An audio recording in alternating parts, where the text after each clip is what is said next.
하나님, 이 시간 부족하고 연약한 종 귀하고 위대한 하나님의 말씀을 붙들고 섭니다.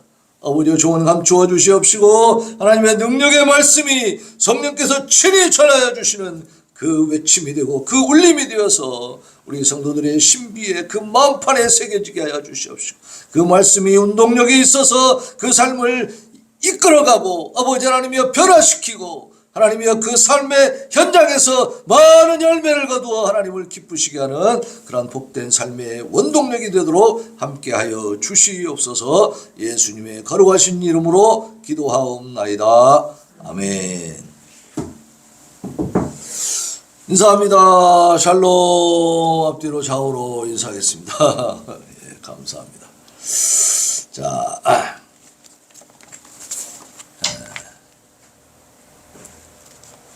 우리 샘솟는 교회가 지금까지 예배 드리는 중에 오늘이 제일 좀 적막한 것 같아. 우리 장로님이 또 병원 입원하고 병준이 또 뭐 사정이 있어 못 나오고 이제 이렇게 되다 보니까 그렇습니다. 그러나 이럴 때 하나님은 우리를 어떻게 하려고 이렇게 하시는 겁니까? 예? 망하게 하려고? 아니죠.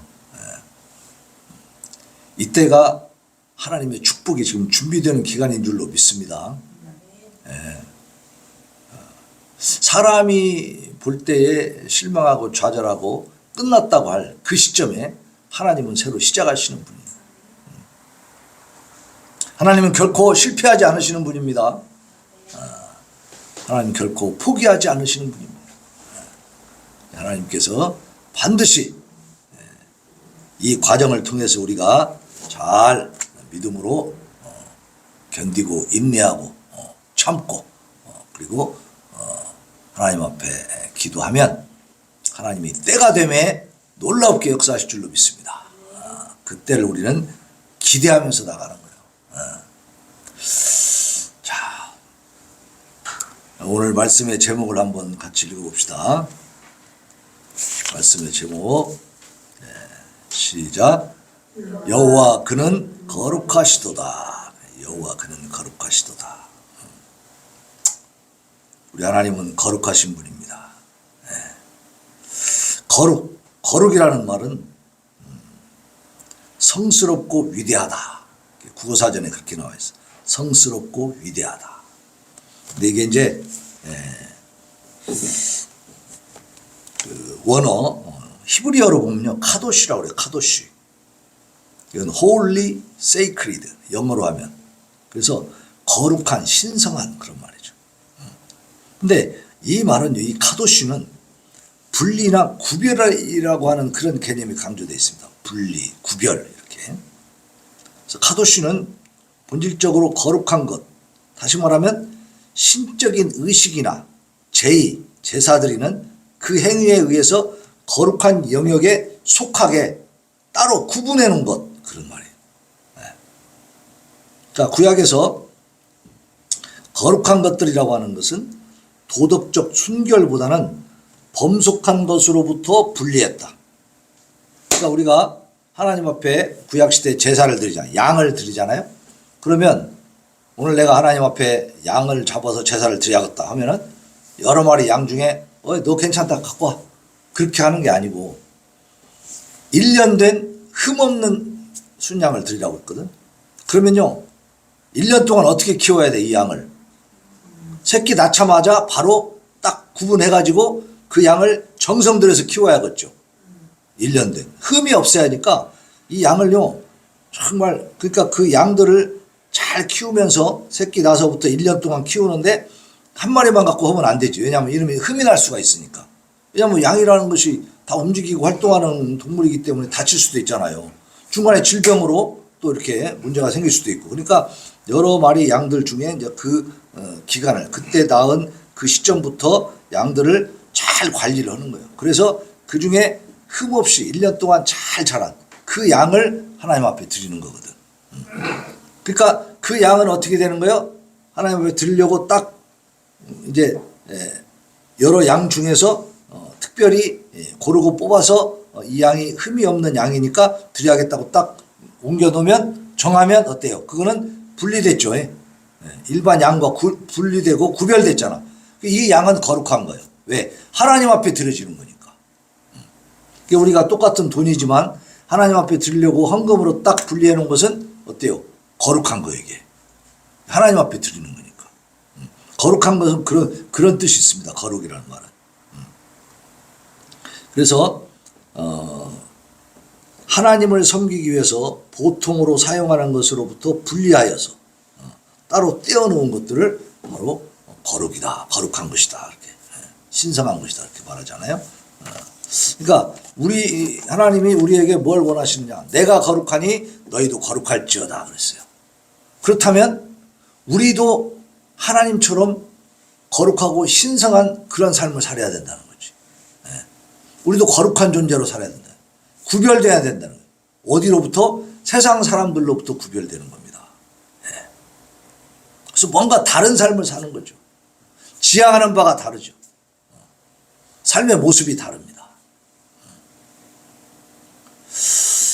그게 이제 거룩이라는 말인데, 여호와 그는 거룩하시도다 라고 했을 때에 하나님이 거룩하니까 우리 하나님을 믿는 사람이고 하나님을 쫓아가는 사람이고 하나님을 의지하는 사람들, 그러면 하나님을 닮아가야죠. 하나님의 성품이 뭐냐? 거룩하십니다. 세상의 그 속된 것과는 다르다 그거죠. 그렇다면 우리도 역시 그렇게 되어 가야 된다는 거예요. 우리의 지향하는 바가 거룩함입니다. 거룩함. 근데 이제 우리 시편 이 99편을 보면 하나님의 주권적 통치를 노래하는 신정시예요. 신정시. 95편에서 100편까지가 그 신정시입니다. 그중에 이제 99편도 역시 그 속에 들어가니까 신정시. 하나님이 통치하는 시다 그 말이죠. 본시는 세상 만민을 공의로 통치하시면서 당신의 택한 백성을 돌아보시는 하나님의 거룩하심을 찬양하는 그러한 시입니다. 대부분의 신정시와 마찬가지로 이 시편 99편도 부분적으로는 장차 구현될 메시아 왕국에 관한 예언을 또 하고 있어요. 그러니까 메시아에 대한 예언은 이렇게 구약에 이미 계속되어서 있었다는 얘기죠. 이러한 예언을 통해서 예수님이 오셨다는 거예요. 그러니까 어느 날 갑자기 와가지고 돌을 통하고 큰 깨달음, 대각을 해가지고 예수님이 된 게 아니고 우리가 믿는 예수 그리스도는 구약에 이미 몇백 년 전부터 몇천 년 전부터 이렇게 예언되어 있는 하나님의 예정 가운데 오신 분이고 앞으로도 그 예정과 섭리와 계획 가운데 다시 오실 줄로 믿습니다. 그러니까 우리 예수님의 이 등장은 하나님의 역사지 갑작스럽게 인간이 뭘 깨닫고 뭐 이렇게 돌을 통해 가지고 갑자기 그 성인 군자가 된 그것이 아니라 예정 가운데 예언된 대로 오시고 예언된 대로 역사하시고 사역하시고 그리고 승천하신 분입니다. 구약 성경의 역본 중에 하나인 70인역에는 이 시편 99편의 저자를 다윗이라고 이렇게 명기하고 있어요. 자, 그럼 이 시편 99편은 어떻게 구성이 되어 있느냐? 먼저 보면 3절, 5절, 9절에 세 번이나 어떤 내용이 나오냐면요. 자, 3절 봅시다. 3절 같이 읽어요. 시작. 주의 크고 두려운 이름을 찬송할지니 그는 거룩하심이로다. 거룩하심이로다. 나왔죠? 자, 5절 봅니다. 5절 시작. 너희는 여호와 우리 하나님을 높여 그의 발등상 앞에서 경배할지어다. 그는 거룩하시도다. 그렇죠? 자, 9절 봅니다. 9절 마지막 절 시작. 너희는 여호와 우리 하나님을 높이고 그 성산에서 예배할지어다. 여호와 우리 하나님은 거룩하십니다. 그렇죠? 그러니까 여호와 하나님이 거룩하시다는 사실을 시편의 이 99편 1절로 9절에서 세 번이나 강조하고 있어요. 세 번. 그러니까 이 시편 99편의 주제는 뭐겠어요? 여호와 하나님이 거룩하신 분이다라는 것입니다. 거룩하신 하나님이 동성애를 좋아하시겠습니까? 아니요. 절대 아닙니다. 함부로 생각하면 안 돼. 지금 세상이 너무너무 혼탁하고 혼란스럽습니다. 하나님의 말씀을 왜곡하고 자기들 마음대로 변경시키고 하나님을 자기들이 만들어버려. 성경에 계시된 하나님을 믿는 게 아니고 자기들이 만든 하나님을 믿어요. 이 하나님을 이렇게 변질시켜버려. 하나님은 사랑의 하나님이니까 다 사랑하신다 막 이렇게 얘기하는 거예요. 왜곡이죠, 왜곡. 그리고 우리를 미혹하는 겁니다. 죄악으로 빠뜨리고 끌어들여버리는 거예요. 함정에 빠뜨리는 거죠. 하나님은 거룩하신 분인데, 그래서 이 구약성경 레위기나 이런 데 보면요, 동성애자들, 점치는 자들, 박수무당 이런 것들 다 쳐 죽이라고 했어요. 돌로 쳐 죽이라고 했어. 절대 용납하지 않습니다, 이런 거. 근데도 지금 시대에는 그런 모든 것들을 거부합니다. 하나님의 말씀을 거부해. 그러면서도 목사라고 합니다. 이 말씀이 많이 변질돼 버렸죠. 그러니까 강대상에서 생명의 폭포수가 흘러 내려가야 되는데, 생명의 이 말씀의 그 강이 흘러가야 되는데 이게 전부 흙탕물, 똥물이 흘러가는 거예요. 똥물이. 자, 1절로 3절에 보면 세상 만민을 통치하시는 하나님의 거룩하심에 대한 찬양이 나옵니다. 여호와께서 다스리시니 만민이 떨 것이다. 자, 99편 1절에 보니까 그렇게 나오죠. 여호와께서 다스리시니 만민이 떨 것이요, 여호와께서 그룹 사이에 좌정하시니 땅이 흔들릴 것이로다. 세상 모든 민족이 장차 만왕의 왕 되신 하나님께 두렵고 떨리는 마음으로 그렇게 복종할 것이다, 그 말이에요.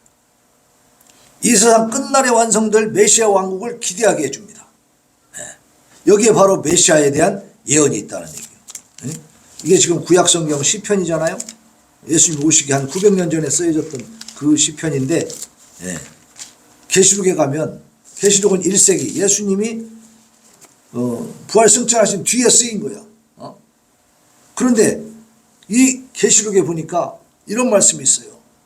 내가 보니 여섯째 인을 떼실 때에 큰 지진이 나며 해가 검은 털로 짠 상복같이 검어지고 달은 온통 피같이 되며 하늘의 별들이 무화과 나무가 태풍에 흔들려 설익은 열매가 떨어지는 것 같이 땅에 떨어지며 하늘은 두루마리가 말리는 것 같이 떠나가고 각 산과 섬이 제자리에서 옮겨지며, 이 상태를 한번 우리가 상상을 해봐요.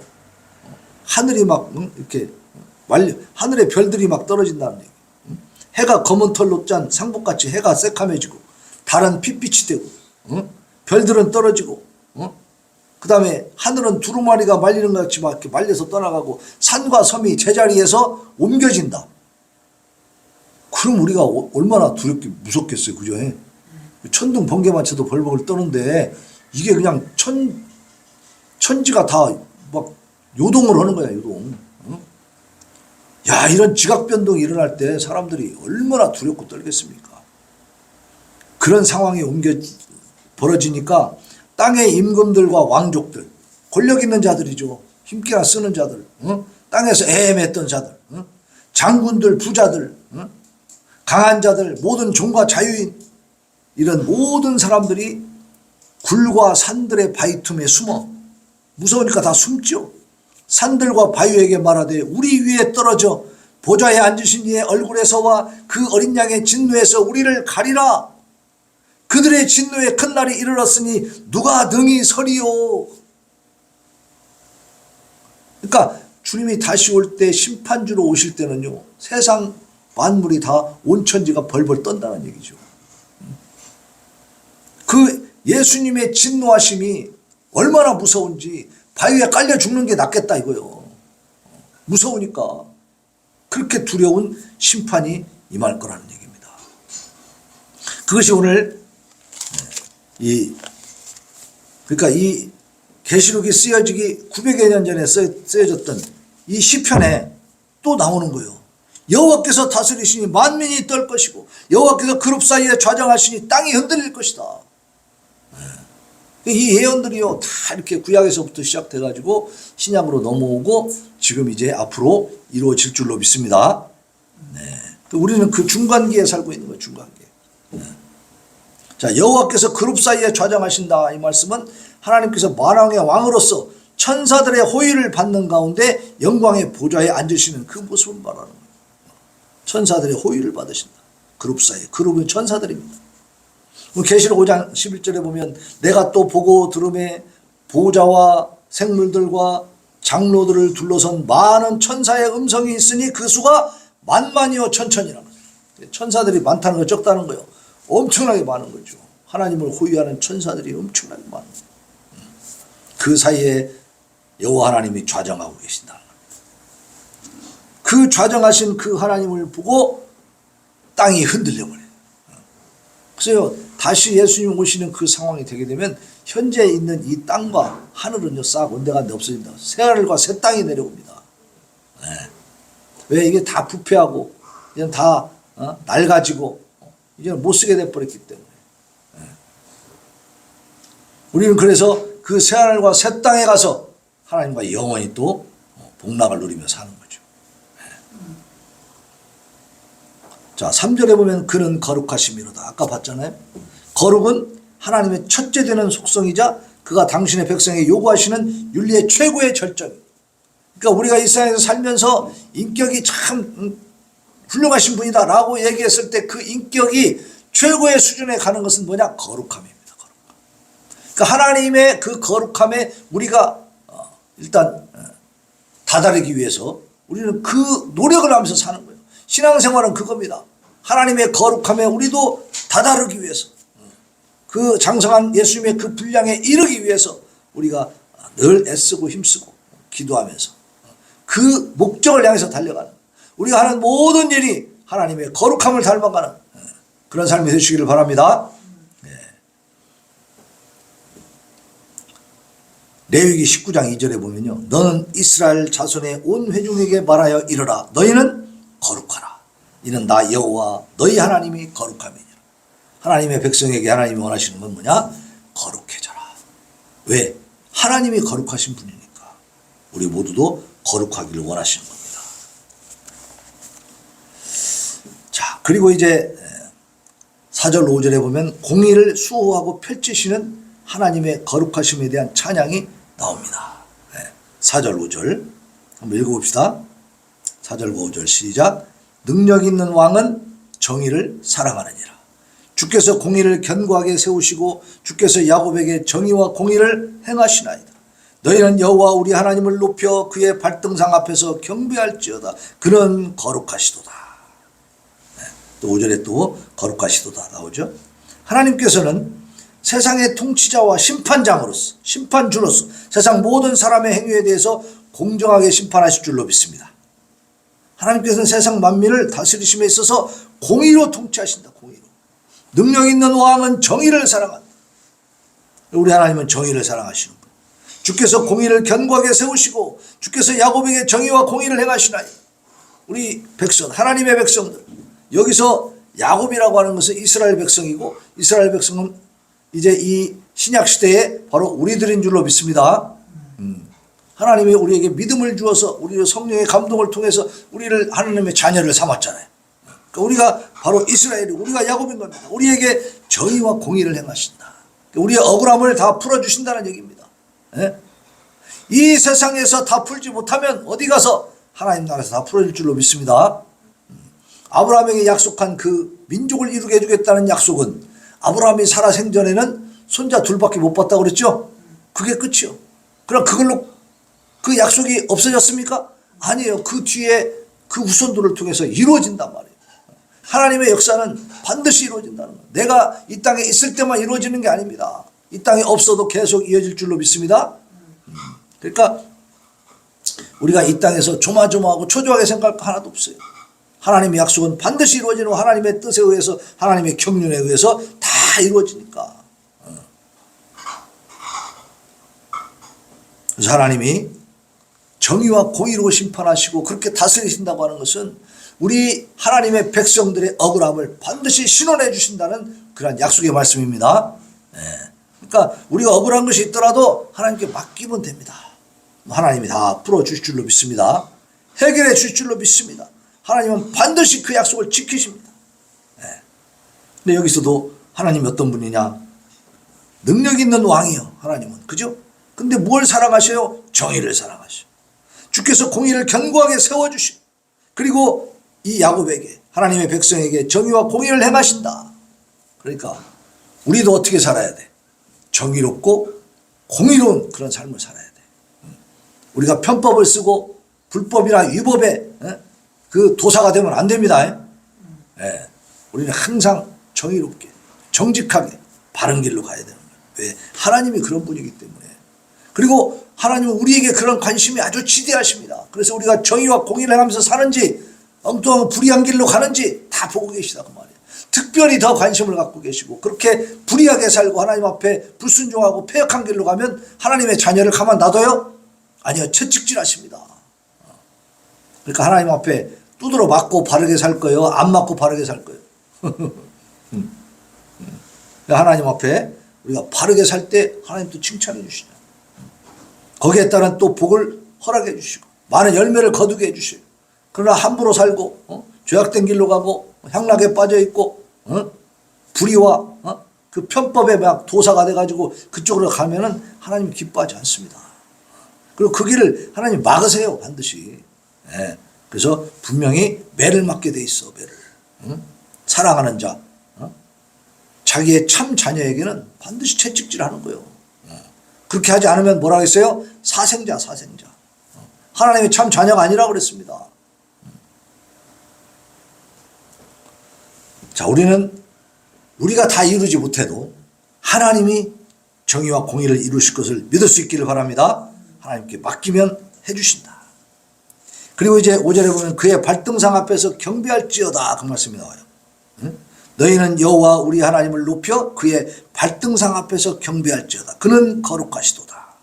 이 발등상이라고 하는 건요, 옛날에 왕이나 고관 대작들이 이 막 의자 멋있는 거에 앉잖아요. 그 옥좌라고 하죠, 옥좌. 보좌에 딱 앉아. 앉을 때 발을 올려놓는 그 발판이 있어, 발판. 앉아가지고 발을 딱 올려놓는다. 그 발판이 발등상이라는 거예요. 그러니까 그 발등상 앞에 경배할지어다. 그게 발 앞에 엎드려서 경배하라, 그 말이에요. 그건 뭐야? 철저한 복종이죠? 완전한 항복이고, 그죠? 하나님 앞에 완전히 무릎 꿇어 순복하는 자세로 경배를 해라, 그거예요. 적당히 엉거주 주머니 안녕하시오 이렇게 하지 말라는 거예요. 하나님 앞에 건방진 태도를 취하지 말라는 거예요. 아주 겸손하게 철저히 꿇어 엎드리라는 거예요. 그게 진정한 예배자의 모습입니다. 그죠? 하나님을 만홀히 여기는 자, 망령되게 부르는 자, 하나님이 죄 없다 하지 아니하리라 그랬잖아. 오늘도 3계명에서 하나님을 함부로 대하면 안 되는 거예요. 하나님 앞에 나올 때는 겸손히 무릎 꿇어 순복하는 자세로 철저하게 순종하고 정말 하나님 앞에 완전히 굴복하시기를 바랍니다. 그랬을 때 하나님이 우리를 높여주시는 거지. 우리가 하나님 앞에 교만하게 말해 대들라고 그러고 자꾸 좀 깐족거리고 하나님 한번 해보려고 그러고 그러면 하나님 앞에 혼나요, 혼나. 그렇게 한다고 해서 세상에서 높아지는 것이 아니더라, 이 말이에요. 자, 그리고 6절로 9절에 보면 당신의 백성을 자비로 대하시는 하나님의 거룩하심에 대해서 찬양하고 있습니다. 하나님은 우리들을 자비로 대하신다. 사랑으로 대하신다. 사랑하는 자녀들이니까. 물론 잘못될 때는 분명히 혼을 내시고 가르쳐서 바른 길로 가게 하시지만, 그러나 그것도 사랑의 매지, 그죠? 죽으라고 때리는 매가 아니다, 이 말이에요. 그러나 악한 자들은 어때요? 아예 진멸시켜버려요. 지옥에 던져 넣어버린다고. 완전히 그냥 멸망시켜요. 그러나 하나님의 자녀들은 멸망시키려고 혼을 내는 게 아니죠. 바르게 가도록 사랑의 매를 주시는 겁니다. 자, 그래서 거룩하신 하나님을 올바로 경외한 대표적인 인물들을 소개하고 있어요. 6절에 보니까, 6절 한번 보세요. 그의 제사장들 중에는 모세와 아론이 있고 그의 이름을 부르는 자들 중에는 사무엘이 있도다. 그들이 여호와께 간구함에 응답하셨도다. 그렇죠? 모세와 아론이 제사장의 대표로 나오고 있어. 자, 원래 모세는 제사장은 아니었습니다. 제사장 제도는 아론부터 시작이 돼요. 그런데 왜 모세를 제사장이라고 했느냐? 제사장 제도를 세우기 전에 모세는 그 역할을 했어. 응? 시내 산에서 그 언약의 피를 뿌렸고요. 또 성막을 세워서 배치했고, 아론과 그 아들들을 제사장으로 거룩하게 구별해서 제사장으로 임명을 합니다. 최초의 제사장이 아론이거든. 아론은 누구냐? 모세의 형이요. 근데 하나님이 모세의 자손들을 통해서 제사장으로 세운 게 아니고 희한하게 모세의 형을 아론을 제사장으로 세우면서 그 혈통이 제사장을 이어가게 만들었어요. 근데 가만히 생각해보면 출애굽의 역사를 모세를 통해서 이루셨거든. 그러니까 모세는 이스라엘 백성들에게는요 하나님 다음가는 신적인 존재야. 응? 엄청난 존재라고. 근데 그 후손들을 통해서 제사장을 이어가게 하는 것이 맞을 것 같은데 제사장이 그 모세 형으로부터 시작돼가지고 그 혈통으로 제사장이 내려가도록 하나님이 제도를 그렇게 만드신 거예요.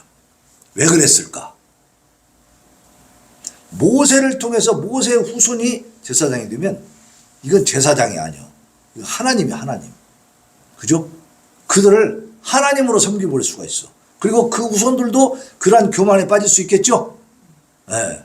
하나님은 그런 우상화되는 것을 싫어하십니다. 용납하지 않으시고. 그래서 모세는요, 무덤도 어디 있는지 몰라요, 이스라엘 백성들이. 응? 무덤도 몰라, 무덤. 시체를 못 찾았어요, 모세의 시체를. 느부산에 올라가서 이제 죽었는데, 참 희한하죠. 하나님 역사가 그렇습니다. 모세의 시체를 만약에 찾았다면, 모세의 무덤이 뭐가 됐을까? 그 사당이 되고 신전이 됐겠지. 그 모세를 신처럼 또 섬겼을 거 아니에요. 하나님 섬기고 모세 섬기고 이렇게 되는 거지. 우상 숭배 하나님이 인정하십니까? 용납하지 않습니까? 절대 용납하지 않거든. 하나님이 그런 걸 다 예방 조치를 하시는 거예요. 그래서 모세의 형인 아론을 제사장으로 세우고 그 후손들을 통해서 제사장 그 혈통을 이어가게 하십니다. 그러니까 모세는 최초의 제사장 제도를 하나님이 만들게 하셔가지고 그 제사장이 되는 아론을 축복해서 아론을 제사장으로 세울 수 있도록 그렇게 역할을 주신 거야. 그러니까 모세는 어떻게 보면 제사장보다 더 원초적인 하나님의 그 중재자로서 하나님과 백성들의 중재자로서의 그 역할을 하게 하신 거죠. 그러니까 모세의 역할은 대단했죠. 그렇기 때문에 제사장으로 인정해 줄 수 있는 거지. 제사장 그 이상의 역할을 했으니까. 또 백성들을 위해서 중보사역을 감당합니다. 출애굽기 32장이나 민수기 14장에 보면 출애굽기 32장에서는 모세가 이제 하나님의 말씀을 받으러 그 시내산에 올라가 가지고 한 40일 동안 안 내려와요. 그러니까 밑에서 백성들이 야 모세가 올라가서 죽었는가 보다 우리가 하나님을 만들자 그래가지고 금송아지를 만들어 놔. 그래놓고 이것이 바로 우리를 애굽에서 인도하여 내신 하나님이다 그러면서 거기다 절하고 막 그 풍장을 울리고 막 그냥 난리를 치면서 그냥 하여튼 그 신의식이 그러니까 무상신을 섬기는 의식은요 아주 난잡합니다. 막 그 펄펄 뛰면서 막 그런 짓을 하는 거야. 그러니까 하나님이 뭐라고 하시냐면 이 백성이 아직도 목이 고다. 아직도 교만하다. 그러니까 저들을 싹 없애버리고 너로부터 민족을 다시 만들어야 되겠다 이렇게 말씀하시는 거예요. 그러니까 싹 진멸시켜버리려고 했어요. 그러니까 모세가 하나님 저 애굽에서부터 여기까지 광야로 하나님이 이 백성을 이끌어 오셨는데 여기서 다 죽여버리면 그 이스라엘의 하나님 여호와 하나님이 그 백성을 광야로 끌어내서 죽이려고 끌고 왔다 이렇게 말할 거 아닙니까? 사람들이 이렇게 또 논리를 전개하는 거예요. 그리고 또 한 가지 뭐라고 하냐면 하나님 나를 생명책에서 죄버릴 망정 저들은 구원해 주시오. 저들을 없애려면 나를 생명책에서 제해 주십시오. 이렇게 이제 자기의 구원을 포기하면서까지 백성들을 위해서 중보기도를 하는 거예요. 그 하나님이 그 기도를 들어주십니다. 그러니까 우리가 하나님 앞에 하나님 이거는 좀 이렇게 해주세요 하면 하나님이 들으실까요? 안 들으실까요? 들으신다는 거예요.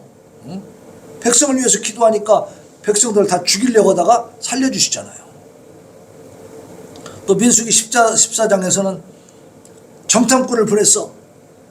근데 가데스 바네아에서 정탐꾼 보내가지고 12명 딱 보내서 이제 갔다 왔는데 10명이 뭐라 그래요? 야 우리는 다 죽었다. 거기 기름진 땅이긴 하지만 가보니까 거기 사는 사람들이 장대 같대, 장대. 거인족이야, 거인족. 우리는 진짜 그들 앞에 서면 아무것도 아니여. 우리는 죽었다 이제. 하나님이 우리 저 일로 들어가고 다 죽게 만들려고 한 것 같다. 그러면서 막 통곡하는 거야, 통곡해. 우리는 다 죽었다고 이제. 우리 자손들도 다 죽고 큰일 났다 이거야. 그러니까 여호수아와 갈렙이 나서가지고 아니다. 저들은 우리의 밥이야. 하나님 우리와 함께 하시면 저들이 장대하지만 그러나 이길 수 있다. 막 이랬단 말이에요. 그러니까 백성들이 돌을 들어서 여호수아와 갈렙을 죽이려고 그래요. 그러니까 이제 싹 피했단 말이에요. 그러고 나니까 백성들이 무슨 짓을 하냐. 야, 우리가 지도자를 다시 세우자. 그래가지고 다시 우리가 애굽으로 돌아가자. 여 광야에서 살 수도 없고 저 가나안 땅은 무서운 사람들이 있으니까 들어갈 수도 없고 여기서 다 죽느니 우리가 다시 지도자를 뽑아가지고 애굽으로 돌아가자. 그러는 거예요. 그러니까 하나님이 뭐라 그래요? 야, 이놈들 봐라. 도저히 너희들은 가망성이 없다. 가망성이. 여기서 다 없애버리고 광야에서 다 죽이고 내가 모세 너로부터 다시 시작해야겠다. 또 그러는 거예요. 그때도 모세는 그것이 아닙니다. 하나님 이들을 다 죽이시면 하나님의 영광이 가리워집니다. 그러니까 이들을 살려주세요. 또 중보기도를 해요. 그래가지고 그 백성들을 용서해 주십니다. 그 대신 이제 징벌하시지. 너희가 내 귀에 들린, 너희 말이 내 귀에 들린 대로 40일 동안 정탐하고 와가지고 그런 소리 했으니까 하루를 1년으로 계산해서 40년 동안 너네는 이 가나안 땅에 못 들어가고 이제 방황해야 돼. 방황. 그 40년 동안에 20세 이상 된 자들은 다 여기서 죽을 것이다. 너희들이 죽는다고 했잖아. 이렇게 죽어라 이놈들아. 그래가지고 진짜 그렇게 돼버린다니까. 그래서 40년 동안 20세 이상 된 사람들은 다 죽고 20세 이하였던 사람들이 성장해가지고 이제 새로운 세대를 구성해갖고 이제 가나안 땅에 들어갑니다. 근데 그때 20세 이상 된 사람 중에 끝까지 살아남아서 활동한 사람이 두 사람이요. 누구요? 여호수아와 갈렙이요. 이 사람들은 80세가 됐어. 그런데도 여호수아가 앞장서서 이 이스라엘 백성들을 이끌고 가나안 정복에 들어가잖아요. 그리고 갈렙도 거기서 엄청난 역할을 합니다. 그래서 하나님을 진정으로 믿은 사람들은 이렇게 하나님이 귀하게 쓰신다는 거예요. 네. 그래서 모세와 아론을 하나님이 쓰셨다는 것, 제사장으로 사용하셨다는 것, 그들의 기도, 그들이 부르실 때 응답하셨다는 사실. 또 사무엘도 나오죠. 사무엘. 사무엘은요, 그의 이름을 부르는 자들 중에 사무엘이 있다 그랬어요. 그의 이름을 부른다는 것은 하나님께 기도한다는 뜻입니다. 백성을 대표해서 하나님께 중보기도를 드리는 그 사명을 결코 쉬지 않은 선지자가 사무엘이에요. 사무엘상 12장 23절에 보면 나는 너희를 위하여 기도하기를 쉬는 줄을 여호와 앞에 결단코 범하지 아니하고 선하고 의로운 길을 너희에게 가르칠 것이다. 그러니까 사무엘은 이 백성들을 위해서 자기가 선지자로 지금 부름받았잖아요. 그렇기 때문에 이 백성들을 위해서 기도하지 않으면 자기가 죄를 짓는다고 생각하는 거예요. 기도하기를 쉬면 내가 죄를 짓는 거예요. 그러니까 기도하기를 쉬는 죄를 여호와 앞에 결단코 범하지 않겠다. 다시 말하면 너희를 위해서, 우리 민족을 위해서 하나님 앞에 쉬지 않고 기도하겠다. 그런 얘기죠. 그러한 선지자였어요. 자, 모세와 아론 그리고 사무엘이 하나님께서 모세를 통해 이스라엘 백성에게 주신 이 기본 생활 규범인 구약의 율법을 솔선수범하여 지켰다는 내용도 나옵니다.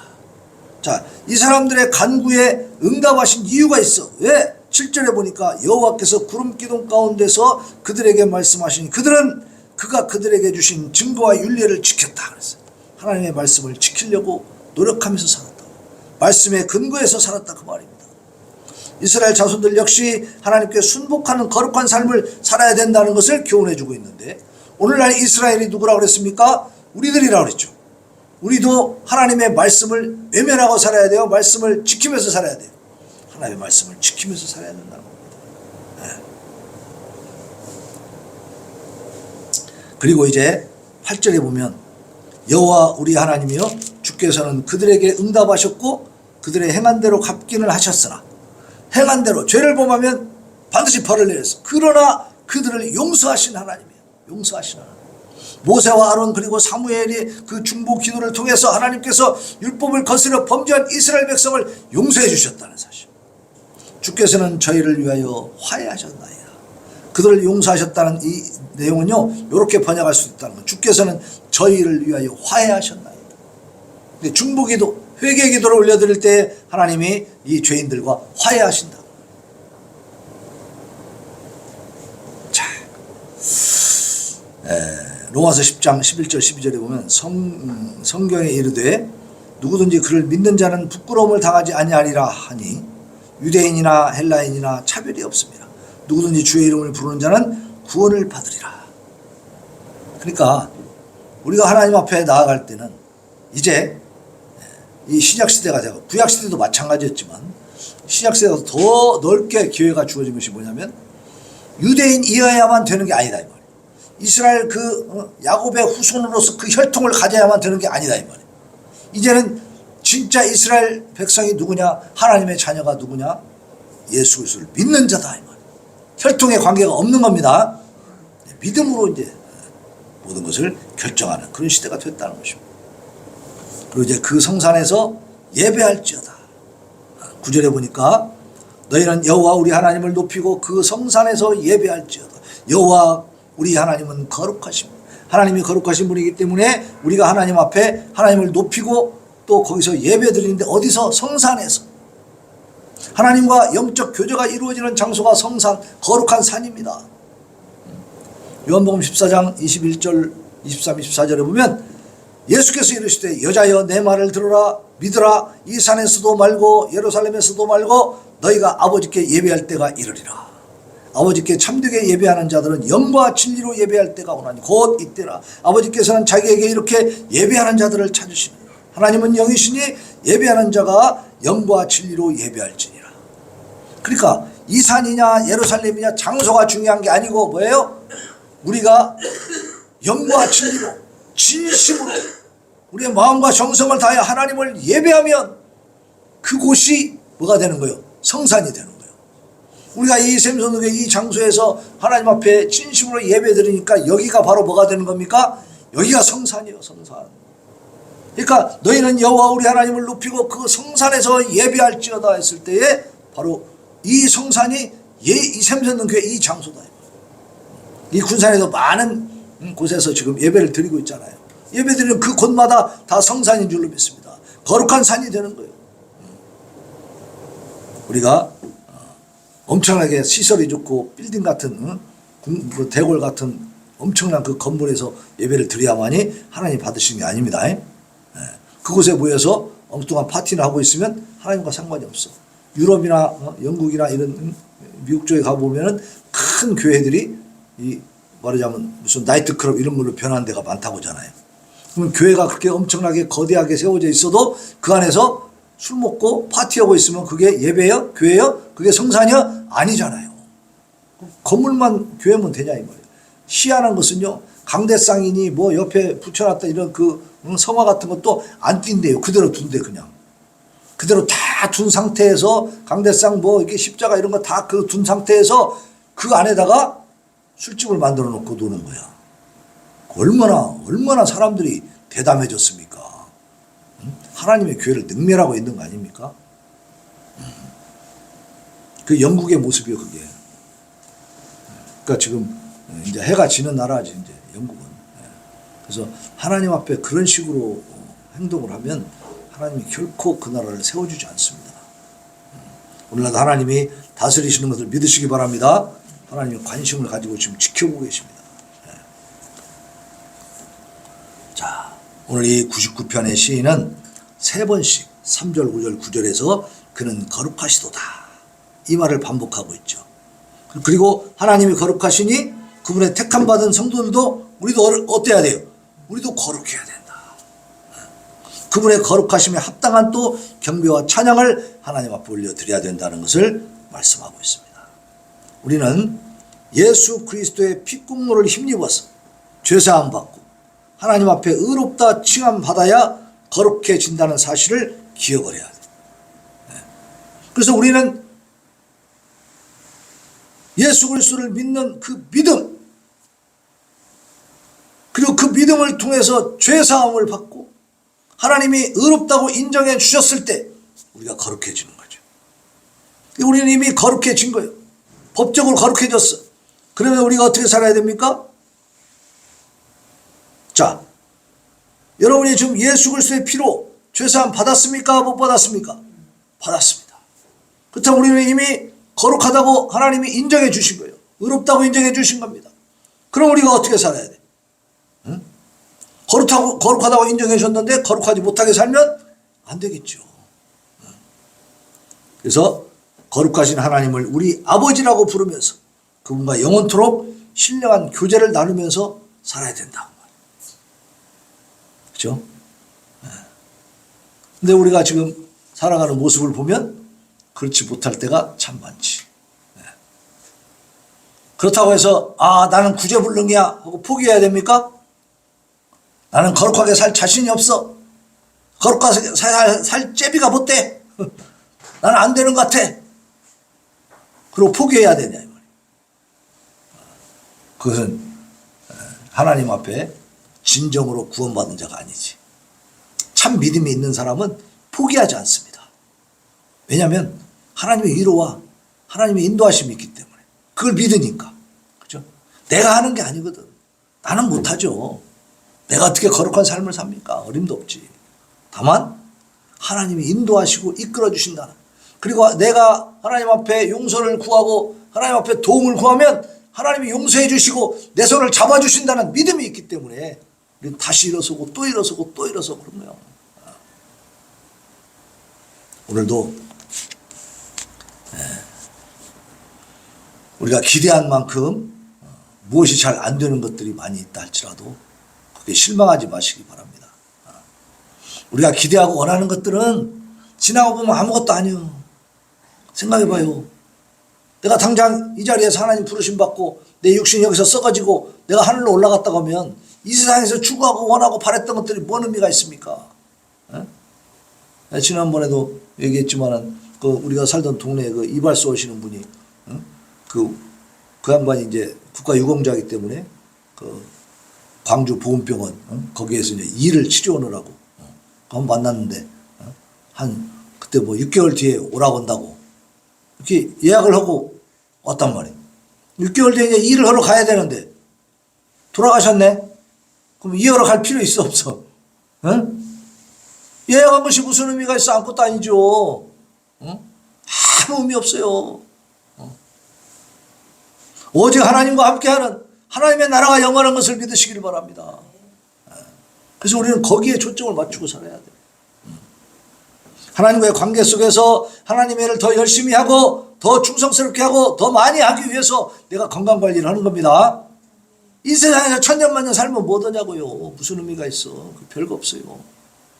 다만 내가 건강관리하는 것은 하나님의 일을 열심히 해서 하나님을 기쁘시게 하고 하나님의 창조 목적, 나를 구원하신 구원의 목적을 달성하기 위해서 하는 거죠. 그래서 우리가 건강관리를 잘 해야 되는 거예요. 자, 우리 하나님은 어떤 분이라고요? 거룩하신 분이다. 그러니까 우리도 어떻게 살아야 된다? 거룩하게 살아야 된다. 거룩이라는 말은 성스럽고 위대하다 그런 말이에요. 내가 그러니까 성스럽고 위대하게 살아야 되는 거예요. 내가 성스럽고 위대하다 그게 아니고 내가 그렇게 살려고 노력해야 된다 그 말이지. 하나님 그렇게 인정해 줘 버렸으니까. 응? 카도시 holy 거룩한, sacred 신성한, 응? 분리나 구별이라는 개념이라고 그랬죠. 분리나 구별. 응? 카도시는 본질적으로 거룩한 것, 신적 의식이나 제2행위에 의해서 거룩한 영역에 속하게 된 것, 따로 떼어놓은 것, 분리해놓은 것, 구별해놓은 것, 하나님께 드리려고 따로 모아놓은 것, 그것이 거룩한 것이에요. 우리가 헌금하려고 따로 같은 돈이지만 그 중에서 뽑아가지고 하나님께 헌금하려고 따로 떼어놨으면 그것이 거룩한 것입니다. 하나님과 관계된 것, 하나님께 드려지는 것들은 거룩한 것이 되는 거예요. 우리는 이 세상의 많은 사람들 중에 어때요? 따로 구별된 줄로 믿습니다. 하나님의 자녀로 구별되었단 말이에요. 그러니까 우리가 거룩한 것이에요. 그러니까 거룩한 삶을 살아야지. 그래서 구약에서 거룩한 것들은 도덕적 순결을 의미하기보다는 범숙한 것으로부터의 분리. 그렇죠? 거룩은 그겁니다. 그러니까 세상 풍조를 따라가야 돼요? 따라가지 말아야 돼요?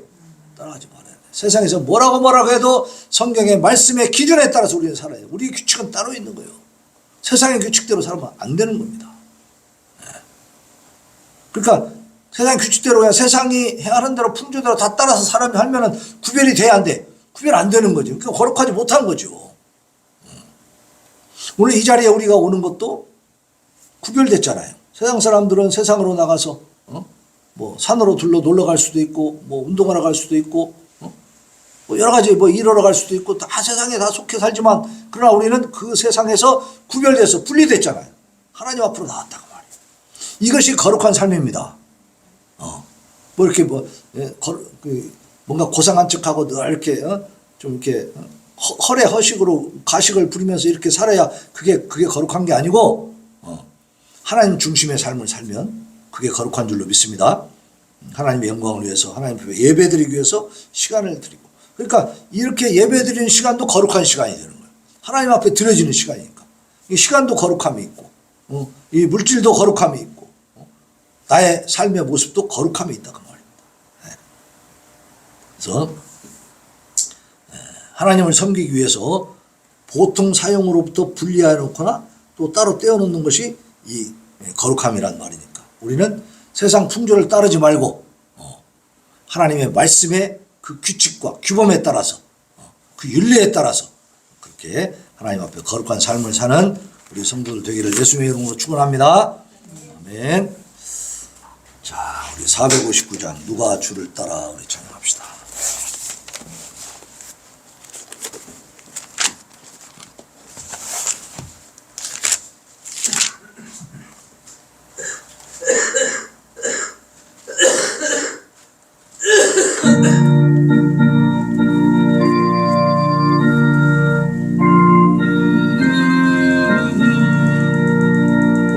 누가 주를 따라 섬기려는가 누가 죄를 떠나 주만 따를까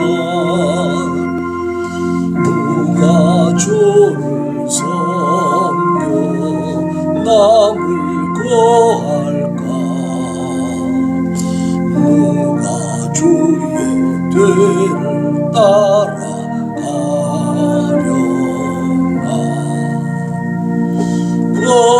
부르심을 받아 주의 은혜로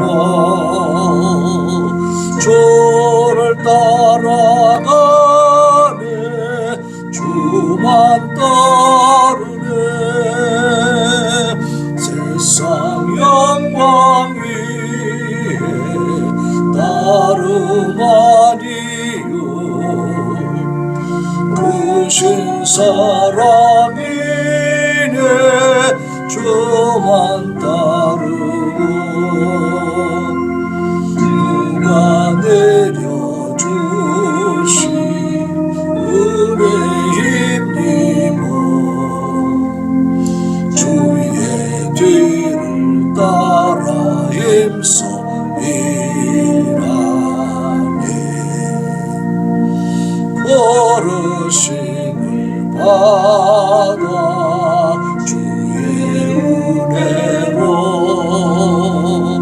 주를 따라가네 주만 따르네 환난 핍박 많고 원수 강하나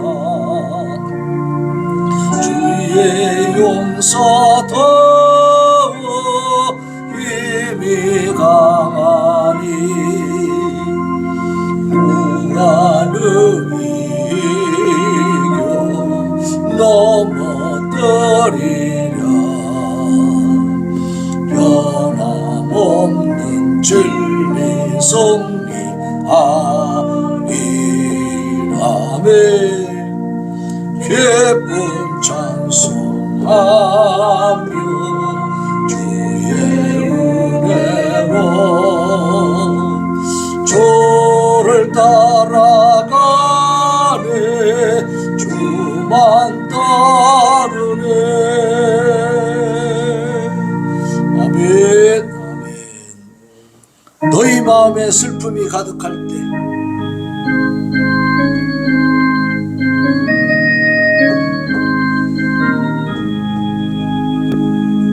너희 마음에 슬픔이 가득할 때 주가 위로해 주시리라. 아침에 같이 빛나는 마음으로 너 십자가 지고 봐라. 참 기쁜 마음으로 십자가 지고 가라. 내가 신부의 십자가 지고 가며 슬픈 마음이 위로받네. 아멘. 나를 따라서 주시는 은혜로서 가난 심령의 힘을 얻고 주가 언약한 말씀을 기억하고 너 십자가 지고 가라. 참 기쁜 마음으로 십자가 지고 가라.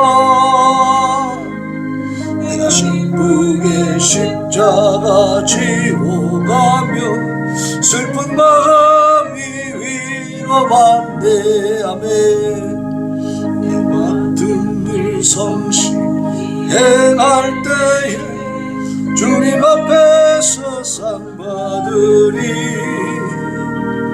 주가 베푸신 은혜를 감사하며 너 십자가 지고 가라. 참 기쁜 마음으로 십자가 지고 가라. 내가 기쁘게 십자가 지고 가며 슬픈 마음이 위로받. 이 시간 하나님 앞에 기도합니다. 하나님, 우리 하나님은 거룩하십니다. 우리도 거룩한 삶을 살게 하옵소서. 이 세상 풍조를 따르지 아니하고 분리되고 구별된 자로 하나님 앞에 복되게 살아가기를 원합니다. 하나님 도와주시옵소서. 부르짖어 기도합니다. 주여